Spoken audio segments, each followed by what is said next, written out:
ભરૂચ ખાતે બુદ્ધ પૂર્ણિમાના પાવન અવસરે તથાગત બુદ્ધની જન્મ જયંતિ નિમિત્તે બામસેફ તેમજ ઇન્સાફ સંસ્થાના સહયોગથી ભવ્ય બુદ્ધ વંદના કાર્યક્રમનું આયોજન કરવામાં આવ્યું।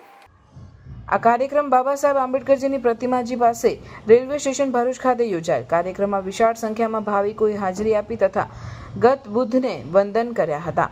આ કાર્યક્રમના મુખ્ય આયોજક તરીકે બામસેફના ગુજરાત રાજ્ય મહાસચિવ શાંતિલાલ કે રાઠોડ અને ઇન્સાફના રાજ્ય મહાસચિવ વિનયભાઈ સોલંકી ઉપસ્થિત રહ્યા હતા। બંને પોતાના સંબોધનોમાં બુદ્ધના વિચારો અને ડોક્ટર આંબેડકરના માર્ગદર્શન પર પ્રકાશ ફેલાવ્યો અને સમાજમાં સમરસતા, ભાઈચારો અને અહિંસાનું મહત્વ સમજાવ્યું હતું। આ કાર્યક્રમમાં ધર્મ, વંદના, પાઠ, મૌન સાધના અને સામૂહિક શાંતિ મંત્રોનો સમાવેશ થયો હતો।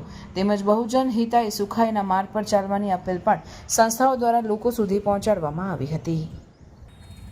બુદ્ધ પૂર્ણિમાએ એક દુઃખ પણ છે કે બુદ્ધની વાત કહેનારા, બુદ્ધની મૂર્તિઓ આપનારા લોકો આજે ભારત દેશને છિન્ન ભિન્ન કરી રહ્યા છે।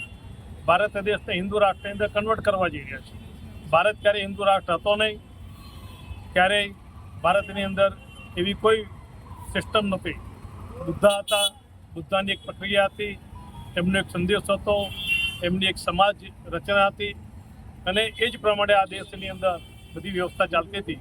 વિશ્વમાં બુદ્ધની એક અલગથી પહેચાન હતી અને એને પૂછવા માટે, સંવિધાન બદલવા માટે, સંસદીય પ્રણાલીને નિરસ્ત કરવા માટેની જે ષડયંત્ર ચાલી રહ્યું છે, દેશના બહુજન લોકો જે અજ્ઞાન છે, જેને જ્ઞાન નથી, એના લીધે એનો ગેરફાયદો લઈ લોકોને ગુમરાહ કરી સંઘની વિચારધારા આધારિત જે લોકો છે, જે સરકાર છે, એ આ દેશના બહુજનોને એ કરી અને એમની અવહેલના કરી સંવિધાન બદલવાની કુચેષ્ટા કરી હિન્દુ રાષ્ટ્ર બનાવવા જઈ રહ્યું છે, તેનો અમે આ તબક્કે વિરોધ કરીએ છીએ। અને સાથે જ બુદ્ધની વાત હોવી જોઈએ, સત્યની વાત હોવી જોઈએ, ક્ષમતા, ન્યાય, સ્વતંત્રતા, બંધુત્વતાની વાત હોવી જોઈએ।